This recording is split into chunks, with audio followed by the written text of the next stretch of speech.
Heavenly Father, lieber himmlischer Vater, thank you for this morning danken dir für diesen Morgen, that you have wakened us, dass du uns aufgeweckt hast that we can study your word now. und dass wir jetzt dein Wort studieren können. Ask you that you would remember us of all the points you've taught us. Ich dich bitten, dass du uns an alle Dinge erinnerst, die du uns gelehrt hast. That you would give us understanding, wisdom. Dass du uns Verständnis und Weisheit schenkst. That our minds can comprehend the deep things of your word. Dass unser Verstand die tiefen Dinge deines Wortes verstehen kann. And that our heart can be filled with these jewels. Und dass unser Herz mit diesen Juwelen gefüllt werden können. I ask that you would give us your Holy Spirit. Ich te bitten, dass du uns deinen Heiligen Geist gibst. That it would guide us throughout this day. Und dass er uns durch diesen Tag führen möge. We ask and thank you in Jesus' name. Wir bitten und danken dafür in Jesu Namen. Amen.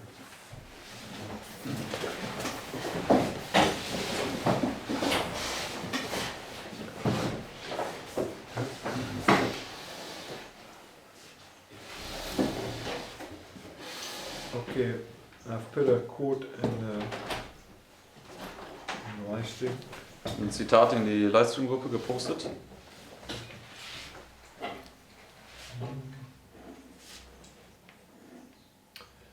It's speaking about Ezekiel's vision. Und dieses Zitat spricht über die Vision von Hesekiel.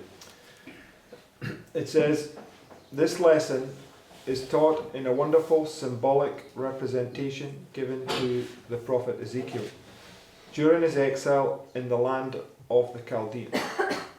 The vision was given at a time when Ezekiel was weighed down with sorrowful memories and troubled forebodings. The land of his fathers was desolate, Jerusalem was depopulated. The prophet himself was a stranger in a land where ambition and cruelty reigned supreme. As on every hand he beheld tyranny and wrong, his soul was distressed and he mourned day and night. But the symbols presented to him revealed a power above that of earthly rulers.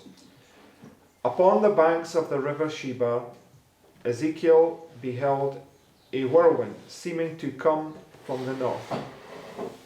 A great cloud and a fire unfolding itself, and a brightness was about it. And out of the midst thereof, as the colour of amber, a number of wheels, intersecting one another, were moved by 4 living beings.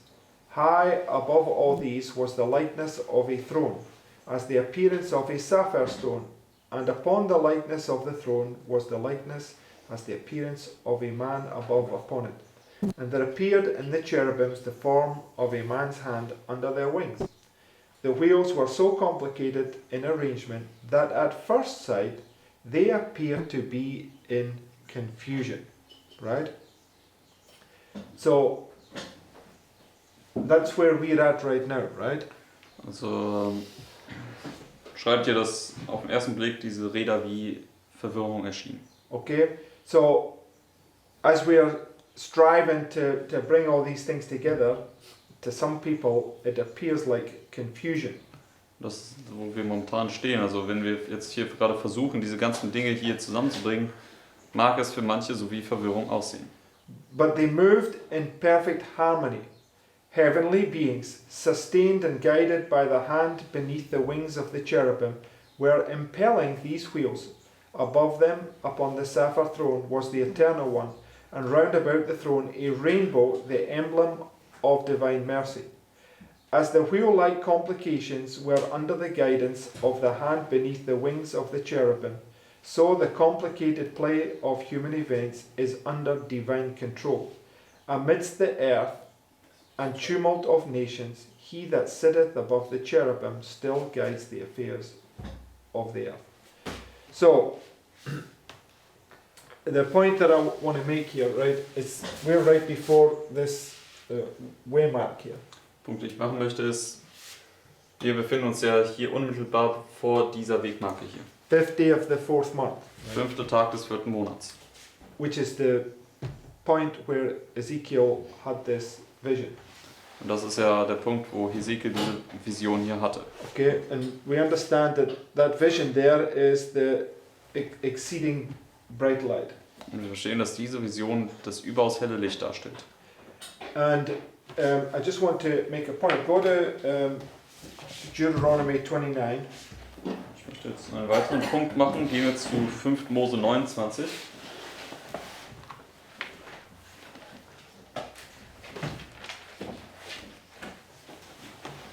Mose 29.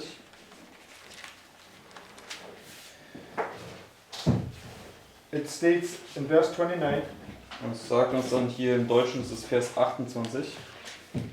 it says the secret things. Which things? Die verborgenen oder geheimen Dinge. The secret things, right?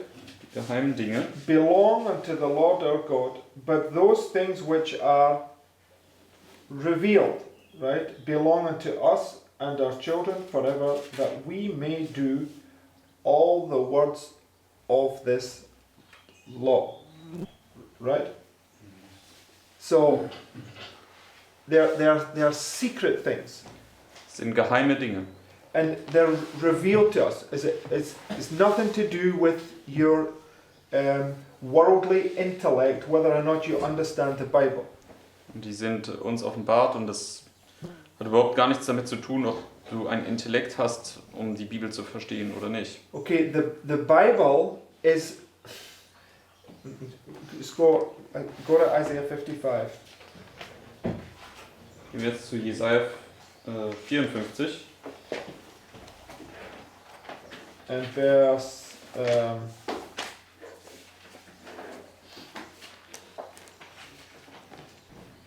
Let's begin in verse 7. Jesaja 54, Vers 7. 55. 55 schon. Jesaja 55, Vers 7. It says, "Let the wicked forsake his way, and the unrighteous man his what? Thoughts." Right? Okay. "And let him return unto the Lord, and he will have mercy upon him, and to our God, for he will abundantly pardon. For my thoughts are not your thoughts, neither are your ways my ways, saith the Lord." Who's the Lord speaking about? Zu wem spricht der Herr hier?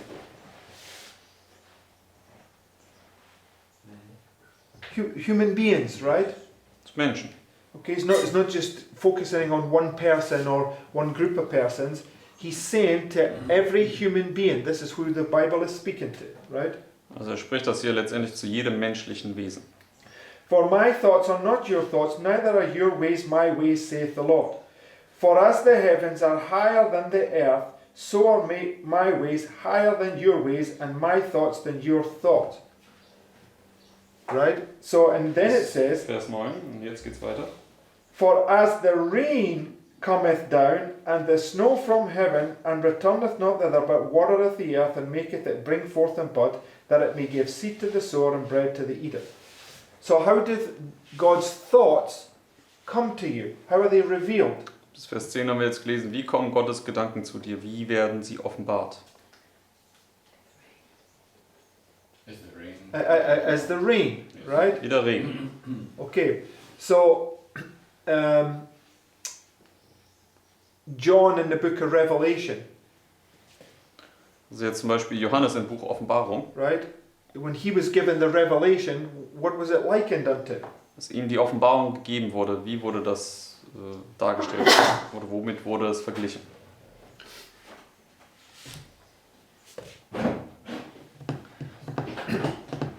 I don't know how to ask those questions in any other way.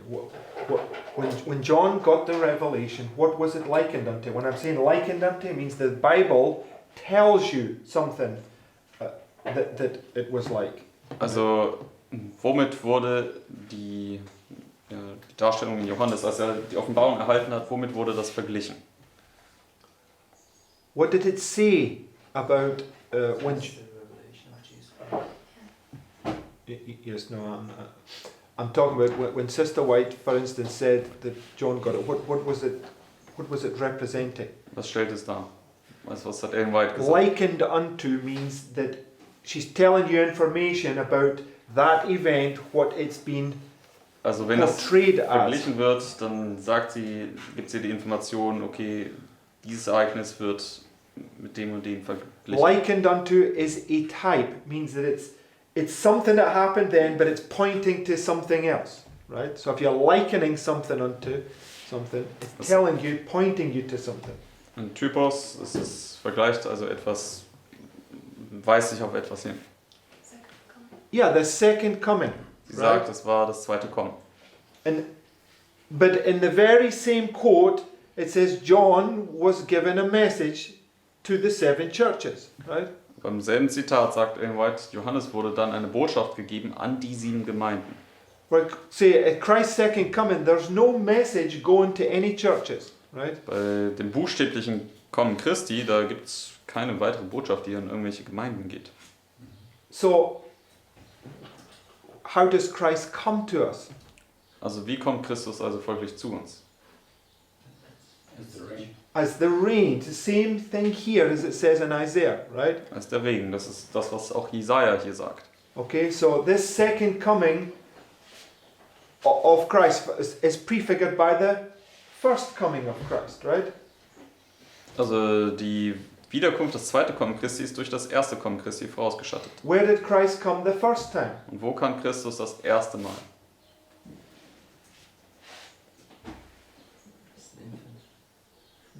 No, that's not Christ. At his baptism, that's when he began his ministry, right? Bei seiner Taufe, das war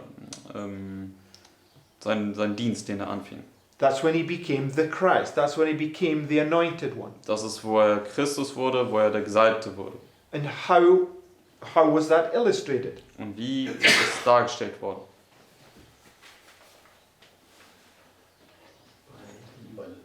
By the pouring out of the rain, right? Dass der Regen ausgegossen worden ist bei der Taufe.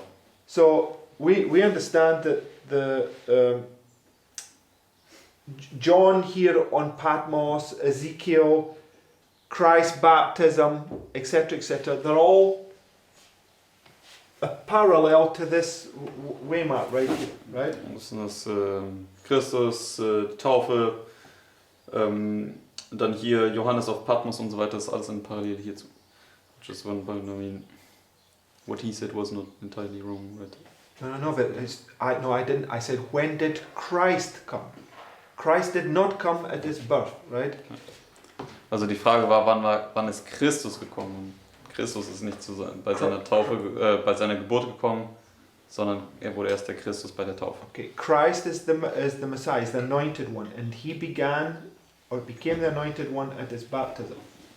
Right? Also Christus ist ja der Messias und er wurde der Gesalbte bei seiner Taufe. Okay, so the point is I'm trying to make is that all these things that the Lord is revealing to us, they're not according to our carnal minds, right? Or the way that we've been taught to think and understand things. Deswegen ein Punkt, den ich machen möchte, ist, dass alle Dinge, die der Herr uns versucht zu lehren, sind nicht gemäß unser fleischlichen Denken, nicht den Denkmustern, die wir bisher so gelernt haben in dieser Welt. Okay, and people are writing in and asking questions, and they seem a little bit confused about some things. Und Leute stellen Fragen und es ist scheinbar irgendwie ein wenig Verwirrung momentan. And that's okay. I also confused about some things sometimes. Und das ist in Ordnung, denn manchmal bin ich auch selbst verwirrt über bestimmte Dinge. But the difference is that the Lord has given us a clear methodology on how to understand and interpret His Word. Aber der Herr hat uns eine klare Auslegungsmethode gegeben, wie wir Gottes Wort auszulegen haben und dann auch zu verstehen haben. Okay, and what is that methodology? Und was ist diese Auslegungsmethode? Line upon line, right? Linie auf Linie. And what is line upon line? What does it say in the Bible it is? Und was ist Linie auf Linie? Was sagt die Bibel? Was ist das? No, it says this is the refreshing, right? Die Bibel sagt, das ist die Erquickung. That's the rain, right? Das ist ja der Regen. So that when the Lord says, my thoughts are not your thoughts, he says, because as the rain cometh down, right? That's how his thoughts are going to come to you, as the rain. Wenn der Herr sagt, meine Gedanken sind nicht eure Gedanken, sondern wie der Regen hinabfällt. Also seine Gedanken sind dieser Regen. And his thoughts are going to come to you line upon line, Und right? seine Gedanken kommen zu dir, Linie auf Linie. Right? So we have to detach our mind the way that the world has taught us to think and retrain our minds to think the way that the Lord wants us to think. Wir müssen letztendlich unseren Verstand von der Art und Weise lösen, wie die Welt uns gelehrt hat zu denken und müssen dann uns auf Gottes Methode einlassen. Okay, so when you study the difference between Christ and a human being, what is the difference? Und wenn du jetzt den Unterschied zwischen Christus und einem menschlichen Wesen anschauen würdest, was wäre der Unterschied? The mind, right? Der Verstand. So Christ has come to change our minds, Christus ist also gekommen, um unseren Verstand zu ändern. right? It's an expression that we use. Did you change your mind? Das ist ja auch sozusagen eine Ausdrucksform, die wir benutzen. Hast du deine Gesinnung geändert? And why do we change our minds? Und warum ändern wir unsere Gesinnung? Why do normally we change our minds about something? Warum ändern wir unsere Gesinnung bezüglich bestimmter Dinge? We're not the same as we did yesterday. No. That's not what I mean. I'm just asking, why do we change our minds? Not in that relationship. Also warum ändern wir unsere Gesinnung? You say you're going to do something, and the next minute you say, no, I changed my mind. What caused you to change your mind? Also du sagst zum Beispiel, ich möchte etwas tun und in der nächsten Minute sagst du, na, ich habe mich doch jetzt anders entschieden. Was hat dazu geführt, dass du jetzt deine Gesinnung geändert hast in der Sache? Maybe you see things differently. Okay, because information came to your mind and thought, oh, if I do that, then this might happen. Okay, then I best not do that. I'll do it this way, right? It's all based upon information, right? Weil eine neue Information zu dir gekommen ist und die mag dich das dann alles nochmal neu beurteilen lassen, sodass du dann sagst, ja, ich tue das jetzt doch nicht. Ja, es hängt also von Informationen ab. So every decision that we make is based upon the reception of information. Deswegen Right? jede Entscheidung, die wir treffen, basiert ja auf Informationen, die wir erhalten. So, well, the reform line is to change you from an old or from a wrong understanding to a right understanding, right? Deswegen die Reformlinie dient also dazu da, dich von einem falschen Verständnis hinabzuführen zu einem richtigen Verständnis. Okay?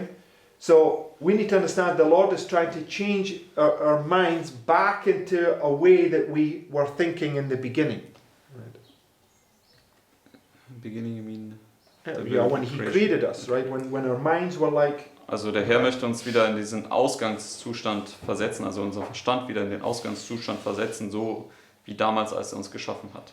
and the Lord's going to do that, as we've seen here, by sending us His thoughts line upon line upon line, right? Der Herr wird das tun und erreichen können, indem er uns seine Gedanken Linie auf Linie auf Linie sendet. Okay? And these are, what we're seeing are these fractals, right?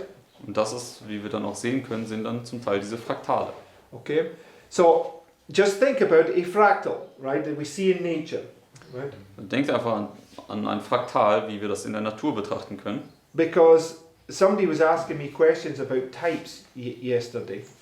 Denn jemand hat mich zum Beispiel gestern eine Frage gestellt über die Typen. And the question was, because at this Weimar, for instance, right, we have certain events happening, right? Die Frage war zum Beispiel dann gestellt, wenn wir hier an dieser Wegmarke in der finalen Untersuchung bestimmte Ereignisse markiert haben, die da passieren werden, Can we see the same events at this Weimar, können wir dann dieselben Ereignisse hier an dieser Wegmarke sehen. right? So, what would be the answer to that? Und was wäre die Antwort diesbezüglich? In type or in mail? No, just answer the question. If we got things happen at this Weimar, would we see them at this Weimar? The same. Wenn wir Same things. Dinge an dieser Wegmarke hier sehen, haben wir dann auch diese Dinge hier. Why is everybody so reluctant to answer that? what is the final view of happens also in midnight. Why not? Okay, you're making a statement. This person also made that statement. Give me on different lines. We already. give me evidence of that. So come back to the thought. A fractal. What is a fractal? Also kommen wir zurück zu dem Gedanken, ein Fraktal. Was ist ein Fraktal? Repeating of the same pattern. Okay, so repeating a pattern. When you look at a fractal, when you go down to the smaller, do you see the same as what you saw in the bigger one? Yes. Also es ist die Wiederholung desselben Musters, einfach auf einer kleineren Ebene. Man sieht also dasselbe. Okay, so let's try this out, right? So here we have a big reform line, right? Also hier haben wir unsere große Reformlinie. It's based upon the first and second angels' messages, right? Und die basiert ja auf der ersten und zweiten Engelsbotschaft. And it's a type, right? Because the reform lines, they were all types, right? Und es ist ein Typus, denn die Reformlinien waren alle Typen. And they're all based upon the seven thunders, 7 prophetic waymarks, right? Und die basieren alle auf den 7 Donnern, 7 prophetische Wegmarken. Right? Richtig? Okay, so when you come to the antitype, how many prophetic waymarks must there be? Deswegen, wenn wir zum Antitypus kommen, wie viele prophetische Wegmarken müssen da sein? Okay, 7, right? Or it's not a type and antitype, right? Müssen auch 7 sein, sonst wäre es ja nicht Typus, Antitypus. Right? So the lamb that was being slain from the foundation of the world typifies Christ being slain, right? Deswegen das Lamm, das ja von der Grundlegung der Welt an geschlachtet worden ist, schattet Christus voraus, der geschlachtet worden ist. A type typifies something. It's not the thing, but it typifies it, right? Ein Typus schattet eine Sache voraus. Es ist nicht das Wesen selbst, sondern es schattet das voraus. For instance, 1798 to 1844 is not the Sunday law crisis. Beispielsweise 1798 bis 1844 ist nicht die Sonntagsgesetzkrise. The birth of Christ to the cross is not the Sunday law crisis. Ebenso die Geburt Christi bis zur Sonntagsgesetzkrise, die Geburt Christi bis zum Kreuz ist auch nicht die Sonntagsgesetzkrise. But they're shadows of it. They have the what's the word I'm using? The looking for. They have all the Characteristics. yes, thank you. The characteristics, right? That's giving us the information about what is going to come at the Sunday law. Es sind Right? all diese Charaktereigenschaften über das, was kommen wird unter dem Sonntagsgesetz. But we have to bring them all together, right? Aber wir sollen sie alle zusammenfügen. Why are we to bring them all together? Und warum sollen wir sie alle zusammenbringen? Perfectly understand. No. I'm not. No, you're maybe my question's bad. The Bible tells us. When was the Bible written for? Wann wurde die Bibel geschrieben? When was the Bible written for? When was it written for? It was written and it was for a point in time. Also es ist That's why I geschrieben said worden. when. Ja. Und für was ist sie geschrieben? No, when was it written? I said, when was it written for? It's an expression. For the end of the world, right? Okay. Also es ist fürs Ende der Welt geschrieben worden. Okay? Because Sister White and the Bible tells us that all the prophets are speaking about the end of the world, right? Denn Ellen White und die Propheten sagen ja, die gesamte Bibel spricht über das Ende der Welt. So, otherwise, you would have to take the Bible in a linear fashion from the time of Genesis, 6,000 years, all the way down to the end of the world, right? Ansonsten müsste man ja die gesamte Bibel einfach auf eine lineare Version lesen, vom ersten Buch Mose bis zum Ende der Welt. And try to understand that all those stories are, you've got to start here and you've got to end here, right? Dann müsste man ja sozusagen dann alle Geschichten der Bibel auf eine große Linie setzen, man müsste hier anfangen und eine nach dem anderen dann aufzeigen und dann enden. But what does Christ say? Aber was sagt Christus? That we have to rightly divide the Word of God, right? Wir müssen das Wort Gottes richtig teilen. So we're dividing it up into portions and we're bringing it together line upon line, right? Also wir teilen es also in verschiedene Abschnitte ein und bringen das dann zusammen Linie auf Linie. Sister White says we're under the whole, right? The whole dispensation of the Bible is for us. Ellen White sagt, wir sind unter der gesamten Dispensation der Bibel. Now, when you understand that this Bible is endless, right? That's a lot of information, right? Und wenn wir verstehen, dass diese Bibel wirklich endlos ist, dann ist da wirklich sehr viel Information In enthalten. fact, you can never exhaust it. Du kannst das ja niemals alles erschöpfen. Okay, so it shouldn't be surprising that the amount of information that's coming to us is vast, right? Deswegen sollte das keine Überraschung für uns sein, dass die Menge an Informationen, die dadurch an uns herangetragen wird, sehr groß ist. But the way the Lord has designed it, when He brings them together line upon line, it starts to build up a picture for us, right?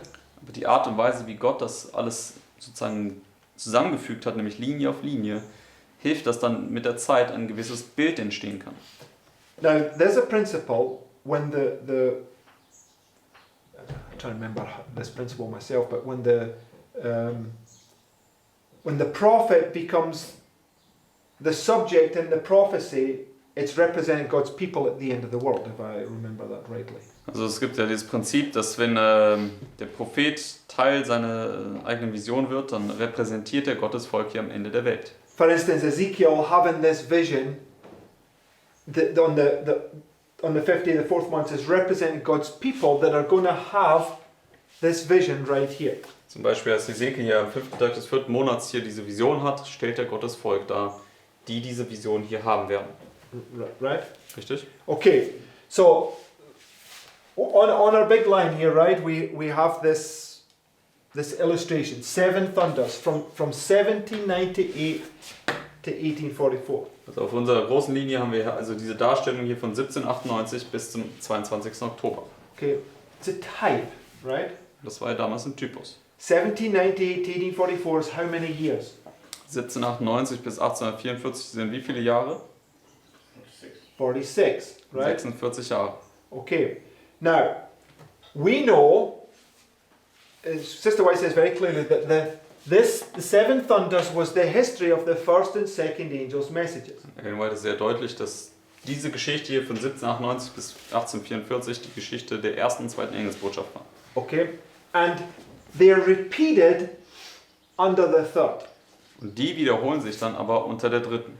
The third angel's message is the first and second angel's messages perfectly fulfilled.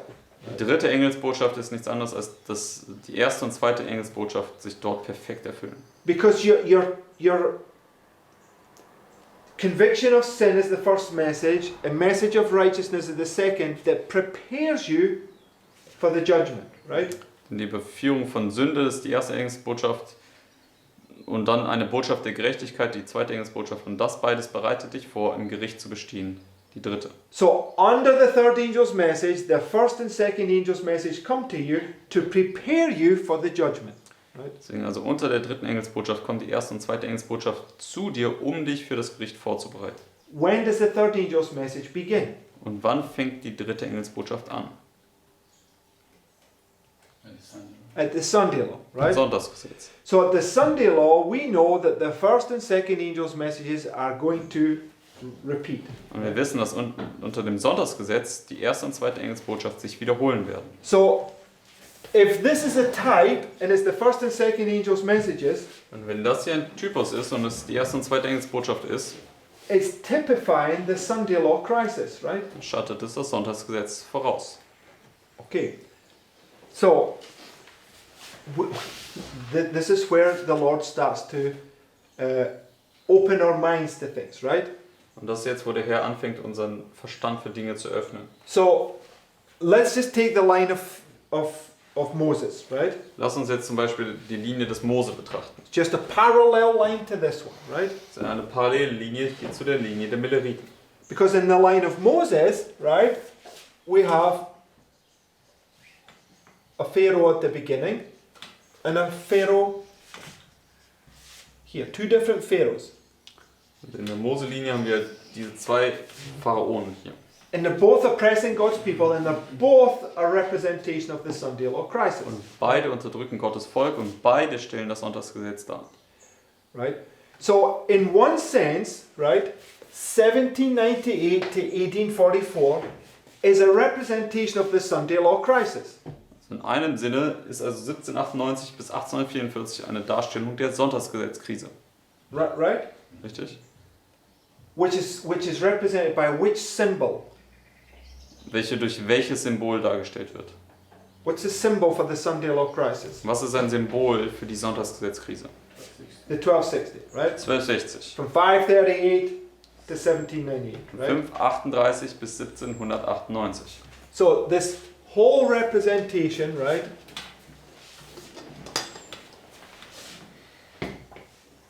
We can do this, right?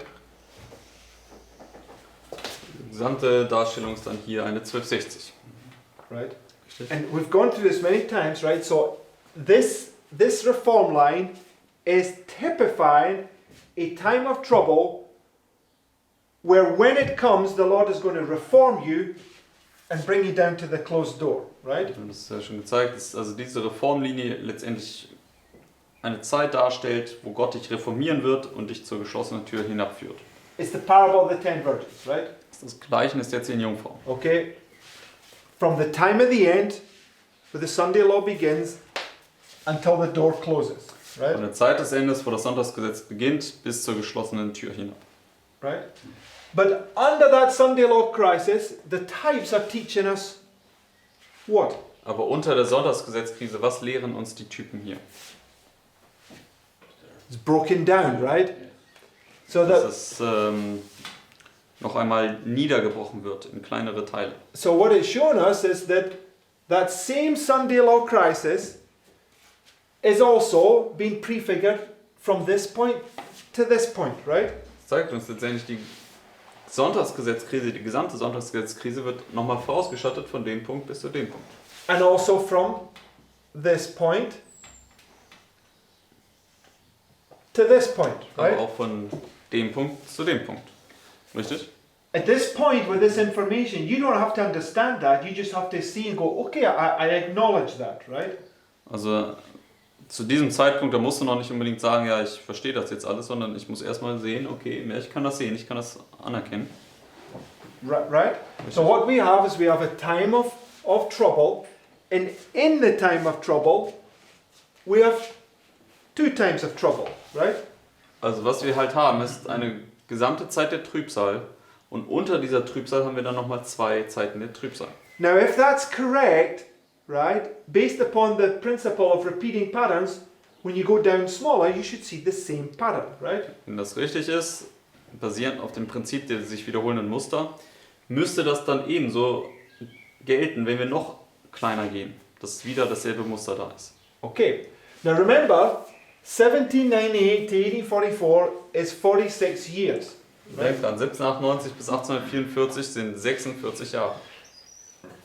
Right? Richtig? So let's take this now and just bring it down here.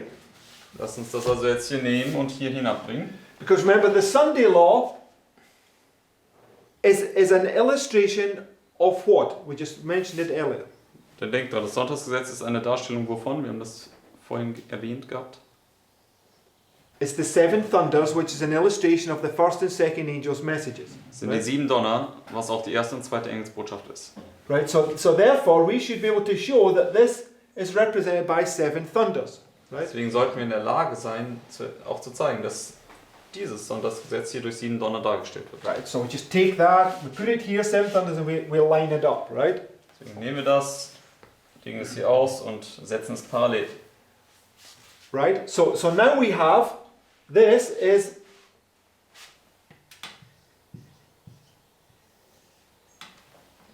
a time of trouble. Right.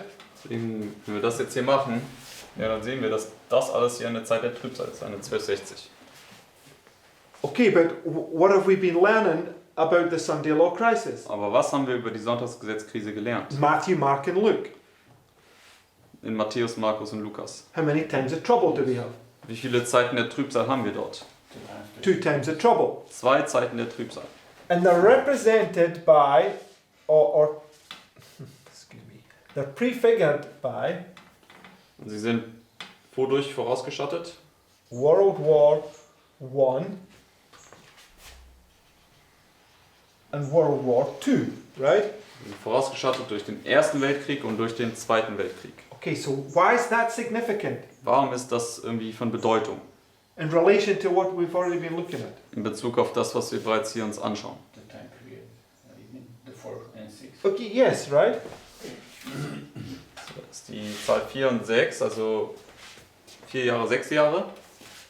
Right? Because it says there seemed to be a little time of peace, right? Das ist ja die Zahl 46 und dann sagt es ja, dass dort dazwischen es eine kleine Zeit des Friedens gab. So it's shown us the exact same thing because the Sunday law is the time of the end, just like it was here, right? Das zeigt uns also genau dasselbe. Das Sonntagsgesetz ist die Zeit des Endes, genauso wie es hier war. The final review is the closed door. Und die finale Untersuchung ist die geschlossene Tür. So tell me what's different about this line than this line? Deswegen sagt mir, was ist unterschiedlich zwischen dieser Linie und jener Linie hier? What does this line not have that this line has? Was hat diese Linie hier nicht, was diese Linie hier hat? Because that's the argument you made. They're not always the same. Why are they not the same? Und das ist ja das Argument, was gemacht worden ist. No, I want to say that not in every line you can see the same. That's neither here nor there. No. That's not the point that's been made, right? The point that's been made, right, is that it's always based upon the same structure, right? Also der Punkt, den ich machen möchte, es basiert immer auf derselben Struktur. So when we come down to it then, it's be the same again. Can we show the 7 thunders from the Sunday law to midnight? Also können wir die 7 Donner vom Sonntagsgesetz bis Mitternacht zeigen? Right, so what does it teach us about the Sunday law to midnight? Ja, kann man natürlich dann machen. Was lehrt uns das folglich vom Sonntagsgesetz bis zur Mitternacht? What must it be? Was muss es sein? Come on. Sunday law, right? The what, sorry? Sunday law, right? No. It is the Sunday law crisis. It's saying, what does the Sunday law? What's the Sunday law crisis? What's the pattern? Was ist das Muster? We started off with the pattern and we repeated it. So what's the pattern in here now? Also wir haben das Muster hier gezeigt und das haben wir hier nochmal wiederholt. Was muss also folglich das Muster auch hier drin sein? So thunders, The 7 thunders, the first and second angels' messages, right? Die 7 Donner, die ersten und zweiten Engelsbotschaft. That's marked by a period, right? From the time of the end to the closed door. Right? Dargestellt von der Zeit des Endes bis zu einer geschlossenen Tür. It's exactly the same, right? Das ist genau dasselbe. However, right? One of the questions that's, and just before I go to make that point, have we shown that you can have 7 thunders in here? Haben wir gezeigt, dass wir hier 7 Donner hier drin haben können? Yes. Ja. So that repeating pattern, I don't know how infinite it is, but I'm pretty sure it goes on several times more. We just haven't grasped it yet, right? Also dieses sich wiederholende Muster, ich habe jetzt keine Ahnung, wie oft sich das nochmal wiederholt, aber ich bin mir ziemlich sicher, dass es sich noch viel mehr wiederholt als das, was wir bereits verstanden haben. Because in this big fractal, you have 2 times the trouble with a little time of peace in the middle, right? Und hier in dem großen Fraktal haben wir 2 Zeiten der Trübsal mit einer kleinen Zeit des Friedens hier in der Mitte. So when you take this time of trouble here, right? Also wenn wir diese die gesamte Zeit der Trübsal hier nehmen, You come to 1798, is there a time of peace? und wir dann hier zu 1798 kommen, am Ende der 1260 ist dann eine Zeit des Friedens. yes. Yes. Ja. The time of peace takes you up to 1844, where Christ was going to come and it would be this time of trouble, right? Diese Zeit des Friedens bringt dich dann bis zu 1844, wo Christus kommen sollte, was dann die Zeit der Trübsal wieder markiert. It's showing you it keeps just going on, bigger levels, smaller levels, smaller levels, smaller levels, right? Es ist immer dasselbe. Erstmal die große Ebene, dann kleine Ebene, kleinere Ebene, kleinere Ebene. Immer dasselbe Muster. So the point that I want to make is these things here that you must make sure that you understand and establish your mind upon, right? Der Punkt, den ich machen möchte, ist, es sind diese Dinge hier, wo du sicherstellen musst, dass du sie verstehst, dass du deinen Verstand darauf etablieren kannst. Okay, so regardless whether some things are confusing for us, that's neither here nor there, right? Also ganz gleich, ob manche Dinge jetzt vielleicht erstmal verwirrend für uns sind, ist das jetzt erstmal gar nicht so relevant. Does that mean that the Lord is not leading us? Heißt das, dass der Herr uns nicht leitet? Well, Ezekiel was confused, right? Does that mean that the Lord was not leading him also, right? Wenn Hesekiel war verwirrt, heißt das jetzt, dass der Herr ihn nicht geleitet hat? Or maybe it's just because our minds are so worldly, right? It takes time for the Lord to get rid of these own ideas that we have in our mind, right? Oder kann es vielleicht auch so sein, dass unser Verstand noch so weltlich denken ist, deswegen, dass es dann Zeit bedarf, dass der Herr uns von diesen ganzen weltlichen Konzepten erstmal befreien muss. Okay, who is God? Wer ist denn Gott?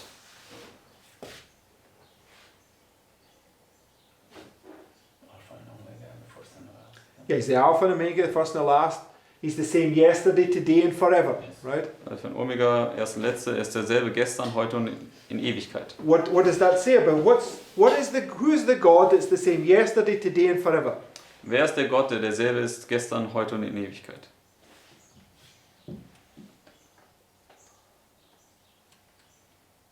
Repeating patterns. Oh, well, No, you're not thinking. He's the same yesterday, today and forever. Ist derselbe gestern, heute und in Ewigkeit. No, I've said that, but what does it mean? Was bedeutet das? What is it we're to understand about that? Was sollen wir daraus entnehmen? Always the same. Yes, he does always the same, right? So, yesterday, what's yesterday? Tut immer dasselbe gestern. Was ist gestern? the past, The past, Die right? Vergangenheit. What's today? Was ist heute? present. The present. Die Gegenwart. Okay, now he gives you this big clue here. Forever, right? Und dann sagt er für immer. Okay. What would we parallel forever with? Und womit würden wir jetzt für immer parallel setzen können? It's the future. The future, right? Die Zukunft. But why is he taking forever and paralleling it with the future? Aber warum nimmt er das Wort für immer und setzt es parallel mit der Zukunft? Because he doesn't change, right? Weil er sich nicht verändert. Forever will always be the same, right? Für immer wird es immer dasselbe sein. Okay, now I'm just trying to remember where it is. I think it's in Ecclesiastes. Go there, and it talks about this point. Ich glaube, das ist im Buch der Prediger. Gehen wir dazu. I think so. But I could also be wrong. Ich glaube das, aber vielleicht bin ich da auch falsch.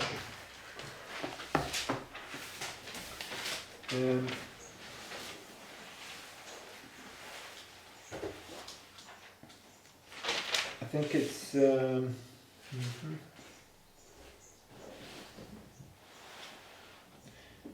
15. Okay, maybe somebody can. Maybe verse chapter 3, verse 14. Yeah, maybe. Yeah, that's what I was looking for. I was just underneath looking after 15. It's there, right? Okay, verse 14. Also Prediger 3, Vers 14. Yes, that's what I was looking for. It says, because, in fact, just let's read it. It says, I know that whatsoever God doeth, it shall be what? Forever. Forever, right? Ich weiß, dass Explains das, was himself. Gott tut, dass es für immer ist. Why? Warum? Because he changes not. Weil er sich nicht verändert. So you can know today that what comes in the future is the same as what came in the past, right? Heute kannst du schon wissen, dass das, was in der Zukunft kommen wird, dasselbe ist, was in der Vergangenheit schon war. How can you have confidence in that? Und wie kannst du da Vertrauen und Zuversicht drin haben? Because he changes not and he demonstrates the end by the beginning, Weil er right? sich nicht verändert und er das Ende vom Anfang zeigt. Now let's read it. It says, I know that whatsoever God doeth, it shall be forever. Nothing can be put to it, nor anything taken from it. So what does that tell you? If you can't put anything to something or take anything from it, what does it tell you about the thing? Also wenn du nichts hinzufügen kannst oder hinwegnehmen kannst, was sagt es über diese Sache dann? It's the same, Es right? ist dasselbe. Everything that was you saw before is going to be the same again, right? Alles, was du gesehen hast, das wird dasselbe wieder sein. And God doeth it, right, that men should fear before him. Und steht hier, Gott tut dies, damit die Menschen vor ihm Furcht haben. What does he do that men should fear before him? Und was tut er, damit die Menschen Furcht vor ihm haben?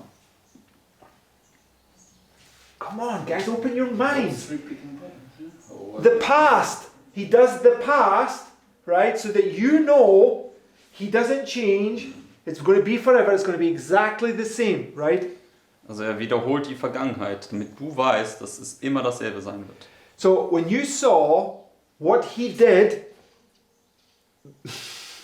before, you should fear because he doesn't change, right? Deswegen, wenn du also sehen kannst, was er zuvor getan hat, dann solltest du dich fürchten, denn du weißt, dass er sich nicht ändern wird in der Zukunft. Okay. Now, when you understand, right, that we are under the whole at the end of the world, right? Und wenn wir verstehen, dass wir unter dem gesamten Einfluss der Bibel hier am Ende der Welt stehen, So that means, right, the Lord has given us these reform ones, right? und damit ist halt gemeint jede Geschichte der Bibel, und der Herr hat uns ja diese Formlinien gegeben, So, and you're to bring them together line upon line upon line, und wir right? sie ja Linie auf Linie auf Linie zusammenbringen. So, in the line of Moses, when you come to this waymark, right, Und wenn wir zur Linie des Mose kommen, zu dieser Wegmarke hier, what does it tell us for us? was sagt sie für uns? What should we fear right here? Welche Furcht sollten wir hier an dieser Wegmarke haben? The Lord will slay him. The Lord's going to come and slay you, right? Dass der Herr kommen würde, um dich zu erschlagen. Why will he slay you right here? Warum sollte er dich hier erschlagen?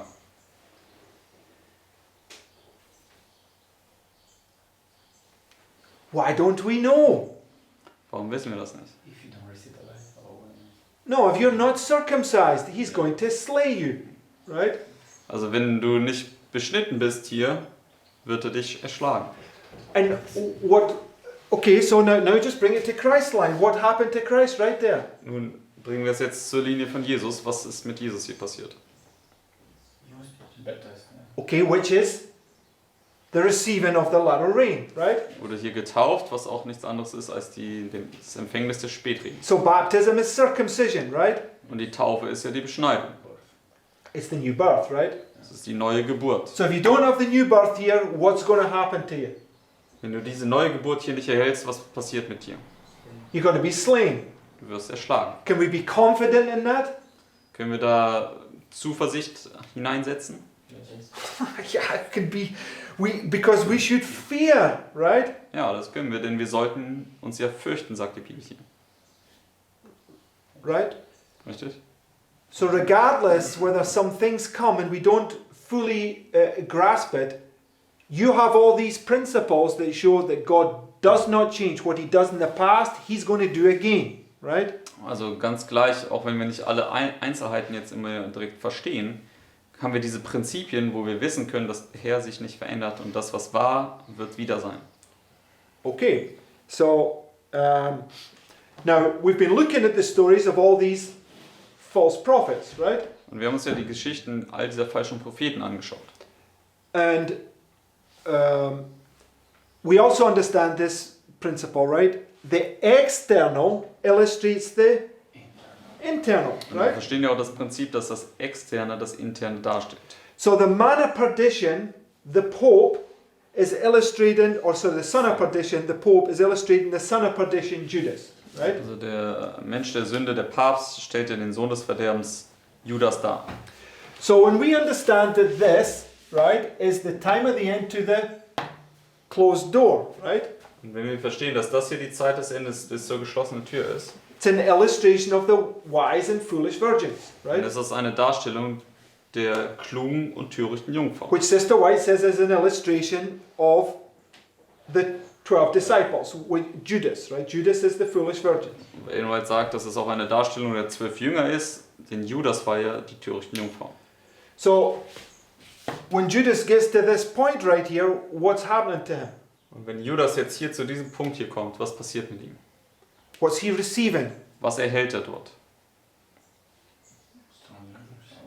The curse, right? Punch. Den Fluch.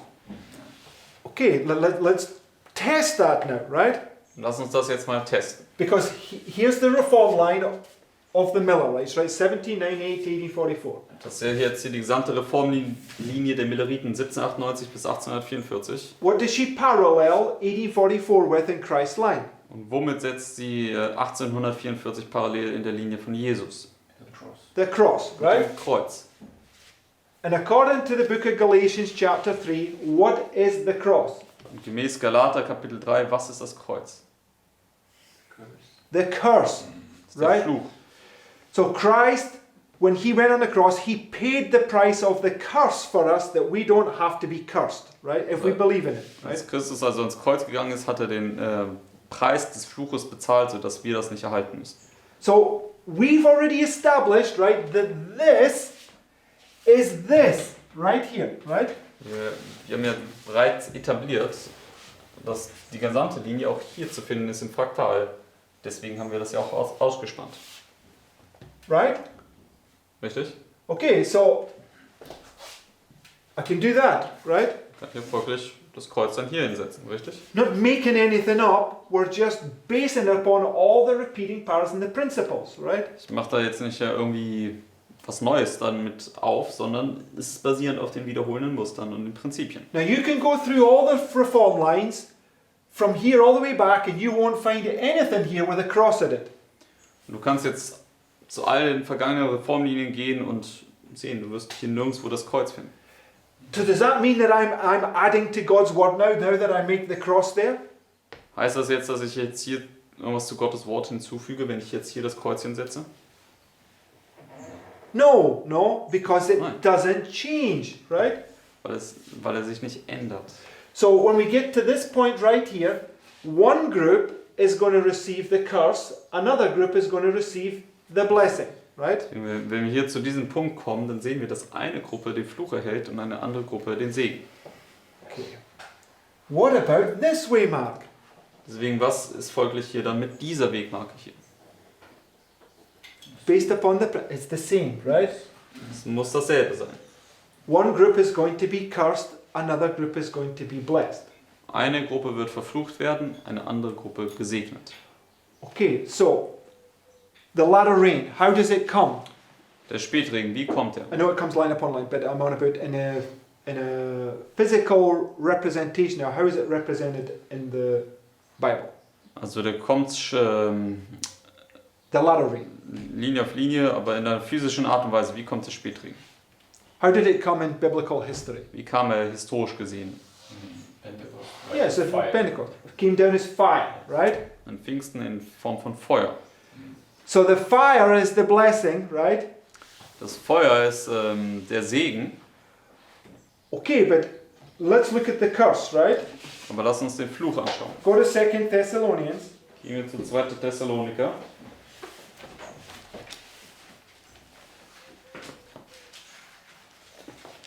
Thessaloniker, Kapitel 2.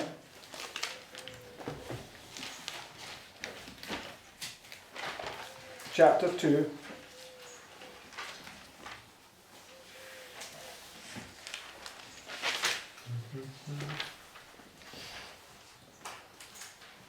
Verse 10. 2. Thessaloniker 2, Vers 10. And with all deceivableness of unrighteousness in them that what? Perish, right? Because they receive not the love of the truth that they might be saved. Right? So, how are we saved? Wie werden wir gerettet?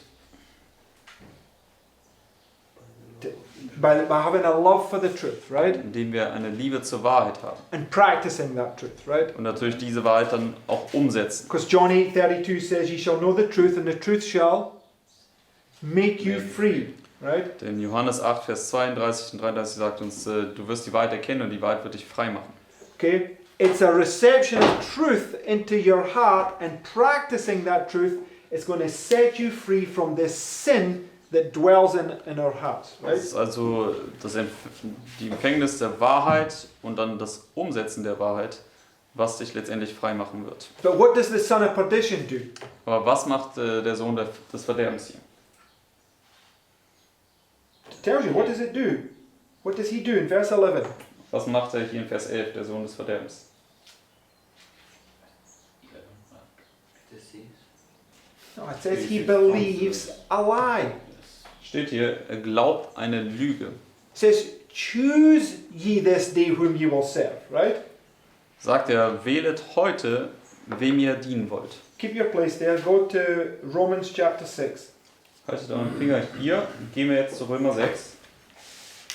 And these are all the principles that we should have wrapped in our mind to keep us from misunderstanding a waymark, right? Das sind all diese Prinzipien, die wir in unserem Verstand behalten sollten, damit wir eine Wegmarke nicht falsch platzieren oder anwenden. Verse 16. Römer 6, Vers 16. It says, know ye not that to whom ye yield yourselves to obey, his servants are to whom ye obey, whether of sin unto death or obedience unto righteousness. Right, so you have to choose, right? Does God give us enough evidence to make a choice? Also du musst immer wählen. Gibt Gott uns genug Beweis, um eine richtige Wahl treffen zu können? Yes, right? Ja. Okay, so when we get to this waymark after the end of the little time of peace, what are many people going to do? Also wenn wir jetzt hier zu dieser Wegmarke kommen, nach der Kleinzeit des Friedens, was werden viele Leute hier tun? We've been going through this. Past histories. They're going to reject the past. Sie werden ihre Vergangenheit verwerfen, ihre vergangene Erfahrung. Why do they reject the past? Und warum tun sie das?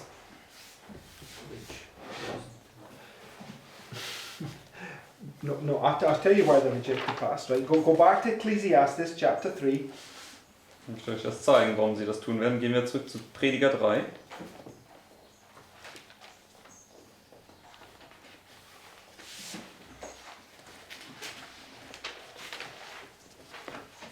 Prediger 3, Verse 14. Vers 14 nochmal. It says, I know that whatsoever God doeth, it shall be forever. Nothing can be put to it, nor anything taken from it. And God doeth it that men should fear before him. That which hath been is now, and that which is to be hath already been. And God requireth that which is past. So why do they deny their past experience? Also warum verleugnen sie dann hier ihre vergangene Erfahrung? Because they don't believe those principles. They don't believe that God changes not. Weil sie nicht glauben, dass an diese Prinzipien, dass Gott sich nicht verändert. They choose to believe a lie.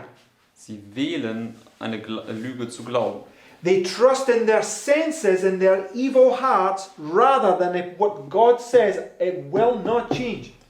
Sie vertrauen lieber ihren Sinnen und ihren eigenen bösen Herzen als das, was Gottes Wort sagt, was And passiert. some of the questions that come in, right? I don't get that many, but some of them come in shows me that they are not grounded on these principles that we are talking about. Und einige Fragen, die an mich herangebracht werden, die zeigen mir, dass viele Geschwister nicht wirklich gegründet sind, basierend auf diesen Prinzipien. Because if they were grounded on those principles, they would not have these doubts in their mind because they can't see something there.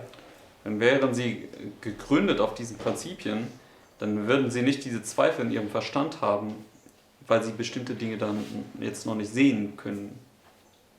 Right? So, I put the cross there, right? Am I justified in putting it there? Also ich habe das Kreuz jetzt hier markiert. Bin ich recht, dass ich das hier markiere? Am I justified in putting it there? Ist es auch korrekt, das dann hier hinzusetzen? Okay.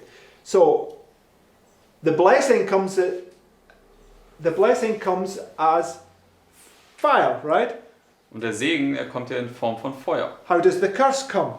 Wie kommt der Fluch? Also like that. As fire, right? Auch als Feuer. It's a blessing and a curse. It's the same fire that comes down because let's just go to the book of Jude. Segen und Fluch, es ist dasselbe Feuer, was kommt. Gehen wir dazu zum Buch, zum Judasbrief.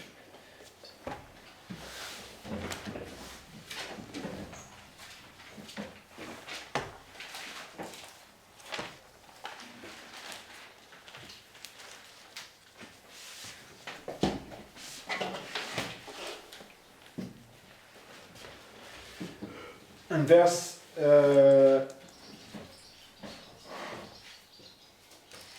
verse 6, right? Judasbrief, Vers 6.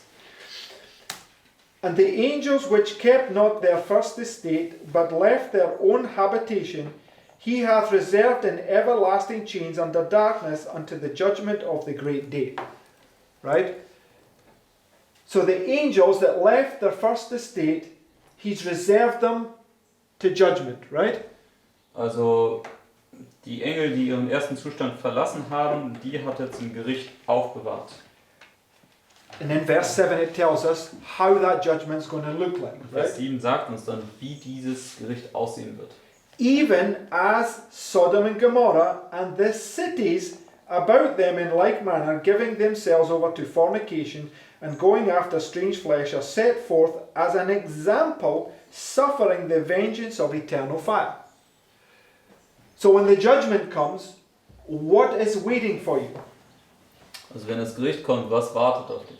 The same punishment that came upon Sodom and Gomorrah. Dieselbe Bestrafung, die über Sodom und Gomorra kommt. Okay, so just go to the book of Revelation chapter 12. Gehen wir jetzt zu Offenbarung 12.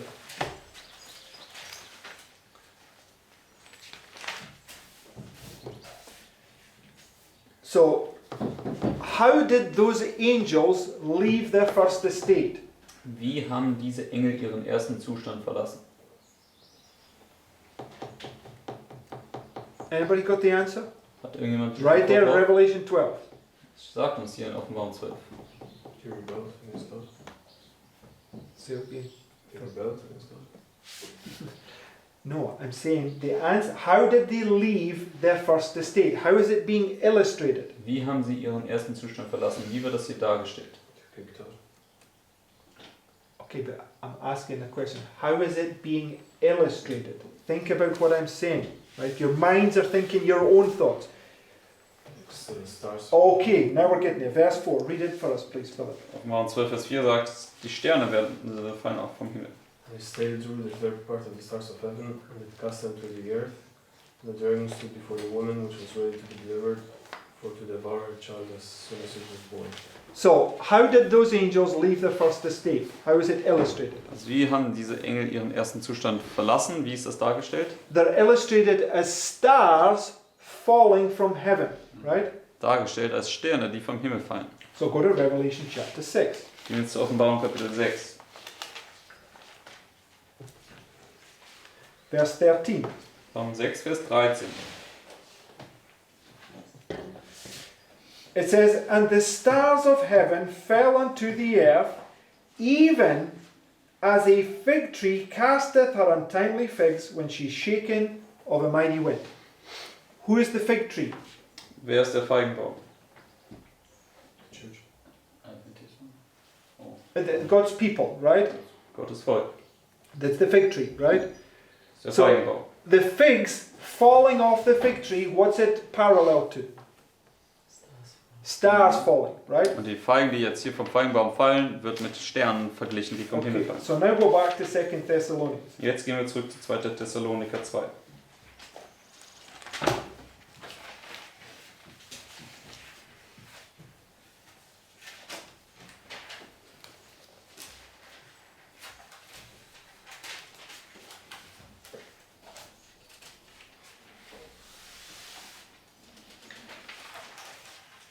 Verse 3. Vers 3.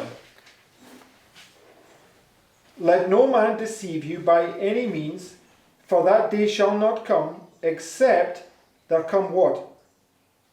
Falling away. A falling away first. What has to happen? Was muss zuerst passieren hier? The stars have to fall before Christ comes, right? Also zuerst kommt der Abfall, die Sterne müssen also erstmal vom Himmel fallen, bevor Christus kommen kann. We've been shown that this time period here, 1, 2, 3, 4, 5, 6, 7, is typifying the 7 last plagues, Ich habe right? ja schon gezeigt, dass diese Zeit hier die 7 letzten Plagen vorausschattet. When does Christ come? Und wann kommt Christus? During the summer play. The 7th plague, right? Unter der 7. Plage. Right here, Mark typified by 9/11. Genau hier da vorausgestattet durch den 11. September. Because we read very clearly when Christ comes, the earth's going to be made desolate, right? Denn wir können ganz klar sehen, dass wenn Christus kommt, die Erde verwüstet werden wird. How do we know that? Und woher wissen wir das? Because he did it right here, Weil right? das er hier am 11. September getan hat. So it's telling us those wicked that fall away and come to the judgment, what's waiting for them? Deswegen zeigt uns, dass die Gottlosen, die hier dann wegfallen und auf das Gericht warten, was passiert hier mit denen? The curse and fire. The curse, the fire, the strong delusion, right? Der Fluch, das Feuer kommt über sie, die starke Täuschung. Okay. And the strong delusion is when you receive that strong delusion, you're already dead. You're still alive, but you're dead. Und wenn right? du diese starke Täuschung erhältst, dann bist du schon tot in dem Sinne. Du bist zwar noch physisch lebendig, aber geistlich schon tot. Okay, you can be absolutely sure in your mind when you receive that strong delusion, it's just a matter of time before that literal fire, the fire and brimstone falls upon you and burns you up, right? Deswegen, wenn du dieses geistliche Feuer erhältst, diese starke Täuschung, dann kannst du sicher sein, dass es nur noch eine Frage der Zeit ist, bis dann das buchstäbliche Feuer kommt und dich verbrennen wird. Right? Richtig? So we have to grasp these things and what the Lord is relaying to us, Wir right? müssen wirklich diese Dinge begreifen und was der Herr uns zeigen möchte. Because the judgment, right, which happens at the closed door, is marking the point by the punishment on Sodom and Gomorrah. Denn das Gericht hier, was hier bei der geschlossenen Tür passiert, markiert ja auch die Bestrafung, die über Sodom und Gomorra gekommen ist. Right, last point. Go to Ezekiel chapter 8. Letzter Punkt, Hesekiel 8. Because Ezekiel 8 is the same vision that Ezekiel's seen in Ezekiel chapter 1. In Right? Hesekiel 8 ist ja dieselbe Vision, die er auch in Hesekiel 1 gesehen hat. Right? Richtig? And Ezekiel 8 is talking about 4 abominations, right? Hesekiel 8 spricht über 4 Gräuel. And what are those 4 abominations a parallel to? Und wozu sind diese 4 Gräuel parallel? Four kingdoms, the statue. Yeah, the statue, right? Zu So den 4 Königreichen der Stadt. you got, which Sister White says comes up at the Sunday law. Babylon, Medo-Persia, Greece, and Rome, which is the 4th. Weil lässt uns ja wissen, dass diese Reiche hier ab dem Sonntagsgesetz aufkommen, bis hinab bis Rom, das ist das 4. Reich. Okay? And you can take that and you can bring it down here, right? Wir können das jetzt nehmen und dann jetzt hier in der gesamten Darstellung zeigen. And we know that this also represents 1260, right? Wir wissen ja auch, dass das hier auch eine 1260 markiert. Okay, it's just showing you the same things over and over, right? Das zeigt uns immer und immer dasselbe. But it brings you to the end to 1798, right? Aber es führt uns am Ende zu 1798. In Revelation 17, standing in 1798, says, I will show you the judgment that's going to come upon the whore, right? Und Offenbarung 17 sagt ja, ich werde dir das Gericht zeigen, was über die Hure kommt. So when this is 1260, what is this?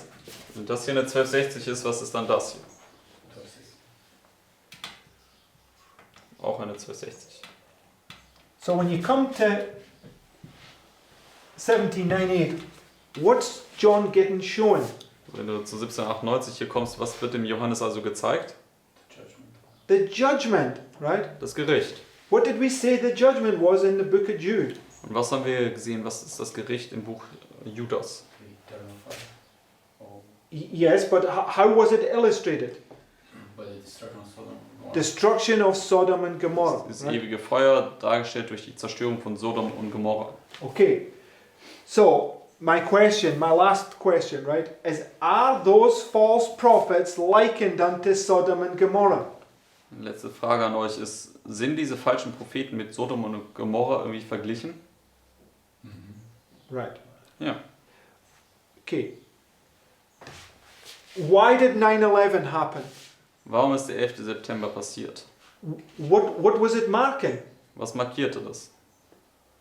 Think back. Why did 9/11 happen? Warum ist der 11. September passiert?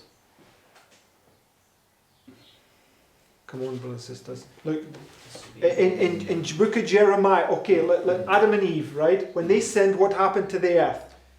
Als Adam und Eva gesündigt haben, was ist mit der Erde passiert?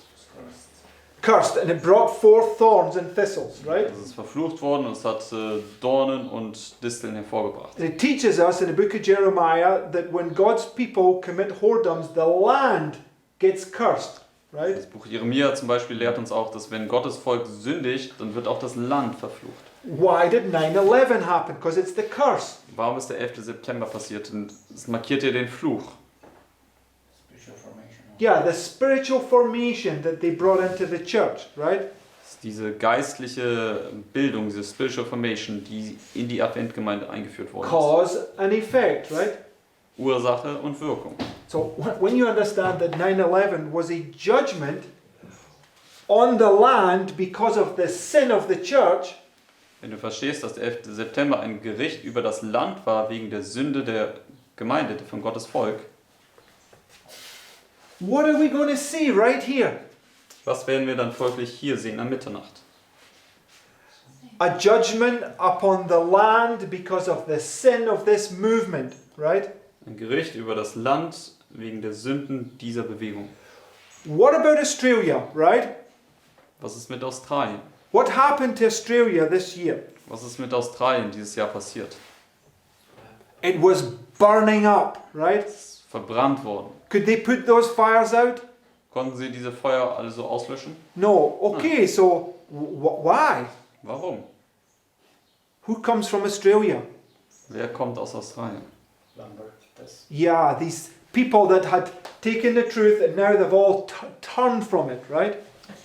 Tess Lambert, sie hat ja die Wahrheit genommen und letztendlich, oder sie hatte mal Zugang zur Wahrheit und ist davon abgekehrt. Making these insinuations that she's Ellen White and all that sort of garbage, right? Sie macht diese Andeutung, dass sie Ellen White wäre und all solche Unsinn.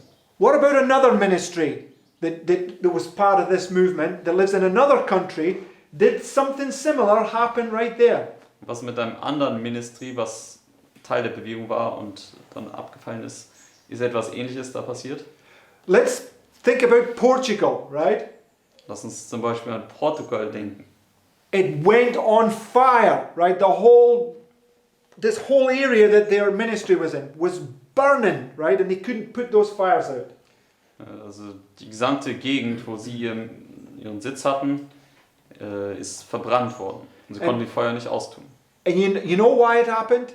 Because he was breaking the Sabbath and I rebuked him right there. That's wrong what you're doing. And he didn't listen. Und warum ist das passiert? Weil er den Sabbat gebrochen hat und ich habe ihm ganz klar dahingehend getadelt und er hat aber nicht drauf gehört. The next day, the whole place was surrounded by flames. Und am nächsten Tag, nach dem Sabbat, ist dann der gesamte Platz, wo er sein Haus hatte, von Feuer umlagert gewesen. It was a warning, right? Don't do this thing, right? Es war eine Warnung, tu das ja nicht nochmal. But he did it anyway, right? Aber er hat es trotzdem weitergemacht. And then the very next day, his water tower blew up. It was another warning to him, right? Am nächsten Tag ist dann sein Wassertank explodiert. Das war eine weitere Warnung an ihn. And then when this apostasy went further, a year later, the whole area around him was completely burnt to the ground. Als dieser Abfall weiter vorwärts ging, ist dann die gesamte Gegend um ihn herum verbrannt worden. Even part of their own property was frazzled, right? Auch Teil seines eigenen Grundstücks wurde verbrannt. The Lord says, doth not nature teach you, right? Der Herr sagt dir, lehrt die Natur dich nicht? So you have to understand these things. These judgments that are coming upon the land are because of God's people rejecting the truth, right? Wir müssen verstehen, dass diese Gerichte, die über das Land kommen, ist wegen Gottes Volk, weil sie die Wahrheit verwerfen. So what happens here is based upon repeating patterns and based upon principles that never change.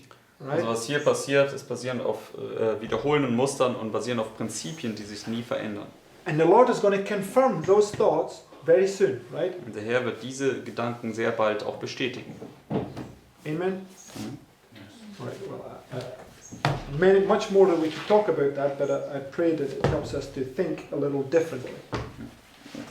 Maybe I want to share just one quote because Sure. this would confirm it. Ich möchte noch einen Gedanken hier teilen.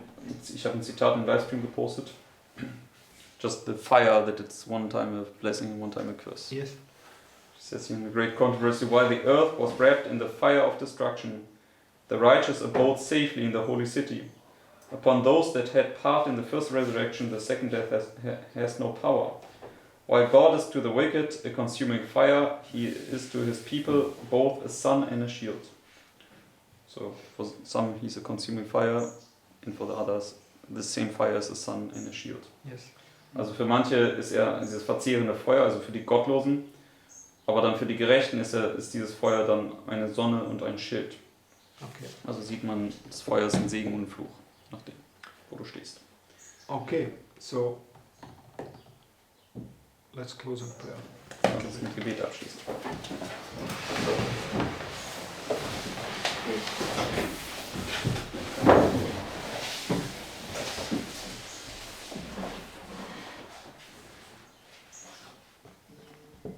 Unser netter Vater, ich will dir danken für dieses Studium. Our Heavenly Father, I want to thank you for this study. Bitte hilf uns, auch die Fraktale noch besser zu verstehen und sie uns eigen zu machen. Please help us to understand the fractals more fully and make them our own. Lehre uns auch, deine Warnungen zu hören und sie gleichzeitig zu verwerfen. Please help us also to listen to your warnings and don't reject them lightly, with a lightly spirit. Und bitte segne uns an diesem heutigen Tag und hilf uns, dass wir deinen Fußstapfen folgen. And please bless us today and help us to follow your footsteps. In Jesu Namen. In Jesus' name, amen. Mm.